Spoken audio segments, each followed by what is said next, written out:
Yes, Kojifa, another days. Natumai nyote mko fresh. Yeah. Acha leo tuzungumzie tamaduni, yani mila, huska na desturi zetu, yani za Mtanzania au za Zanzibari au kule Zanzibar. Yeah. Unajua, kwa sababu sasa hivi tamaduni zetu au mila au malezi imepotea, kila siku zikenda zinapotea. Na sijui chanzo kitu gani, lakini wacha tutizame jinsi mwenendo wa vijana au wazee wa sasa na wa zamani, na vijana wa sasa na wa zamani, na watu wazima wa sasa na wa zamani. Tukiangalia upande wa wazazi wa zamani na sasa hivi, tofauti malezi. Kwa sababu kwanza kabisa tukiangalia ni watoto ambao waliozaliwa mwaka 1995 mpaka 2000 na mpaka sasa hivi. Nadhani kiukweli wamekosa ni mafunzo kupitia kwa wazazi. Tukizungumza mafunzo yepi ambayo kwanza yanaanzia ndani ya familia, kwa sababu zamani ulikuwa malezi makubwa. Vijana wingi ambao watoto wingi tulikuwa tunalelewa au walilelewa na bibi zao, aidha iwe bibi mzalia mama au bibi mzalia baba, lakini malezi mingi tulilelewa na bibi. Nisome.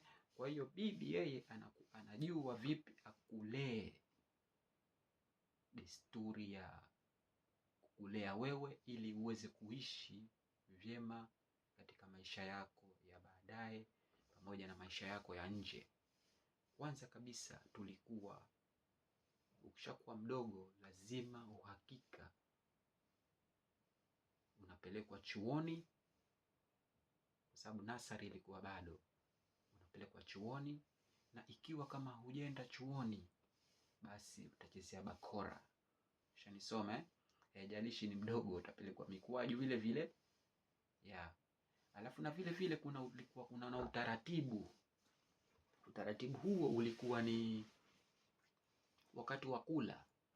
Wakati wa kula zamani, familia yote ndani ilikuwa inakula, kulikuwa kuna sahani kubwa hivi.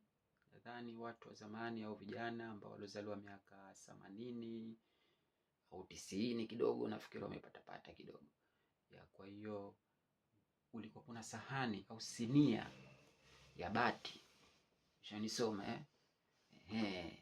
Na kipindi hicho tulikuwa tunapika katika madishi. Wazee wetu walikuwa wanapita katika madishi, vyungu, kuna maji katika mitungi yanatiwa, inakuwa baridi. Hata siku za joto basi inakuwa baridi. Nisoma. Basi ilikuwa wakati wa kula, mnakushanyika nyote pale familia, kama dada, baba, mama, bibi, shangazi.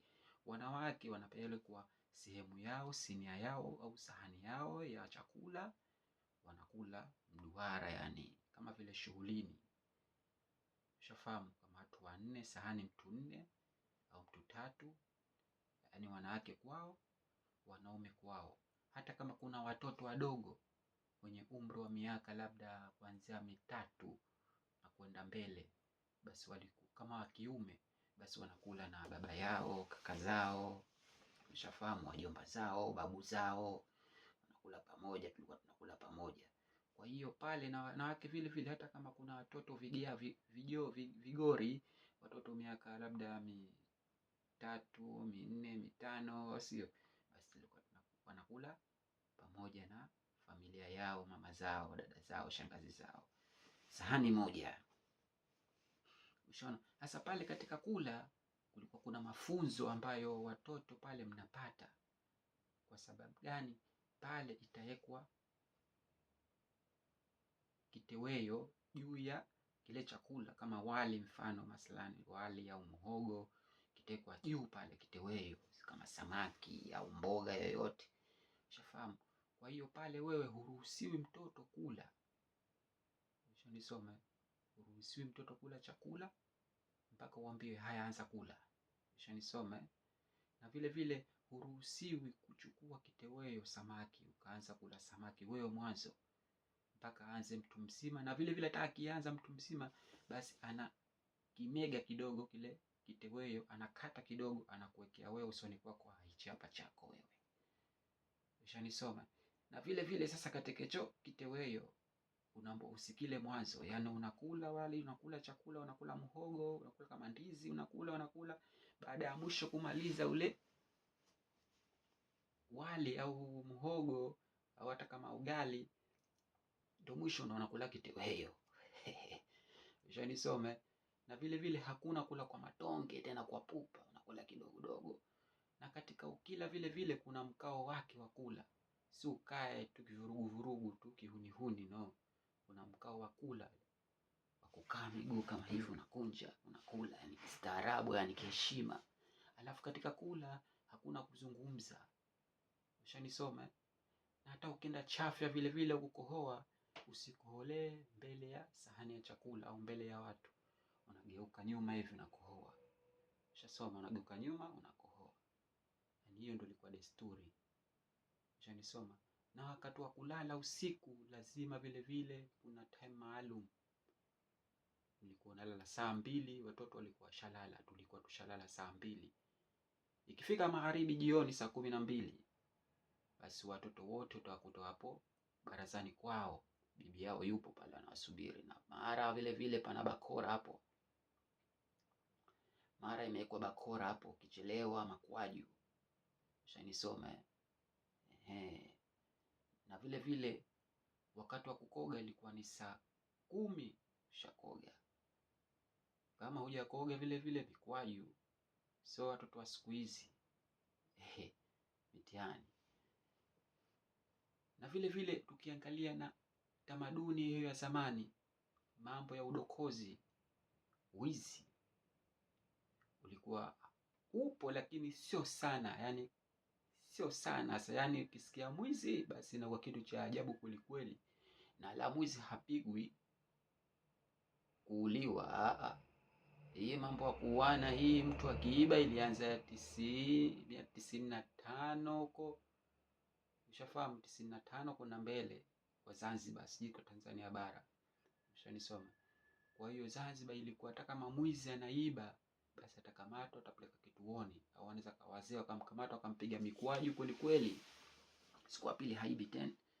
Na wala kulikuwa hakuna mambo ya ubakaji au ubakaji, sijui kumbaka mtoto mdogo wa miaka 5 sijui 3, nao kulikuwa hakuna, kwa sababu watu walikuwa wanaishi kidini na kiujamaa na kindugu, kushirikiana.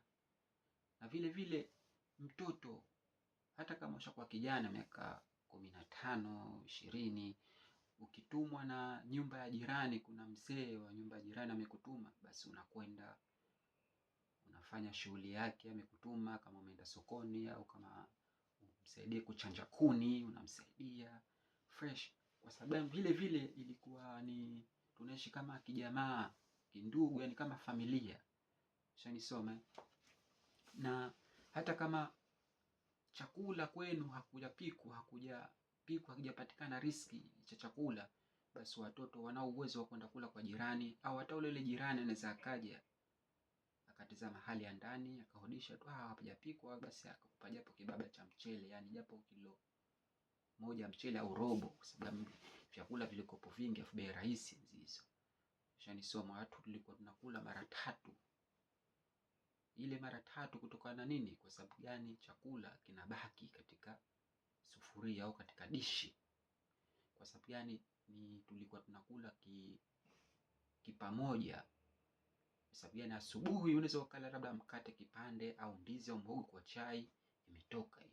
Saa 7 uhakika watu wakitoka msikitini, yani mbale saa 7 kamili, imezidi saa 8:30, ushanisoma. Basi watu wanakula.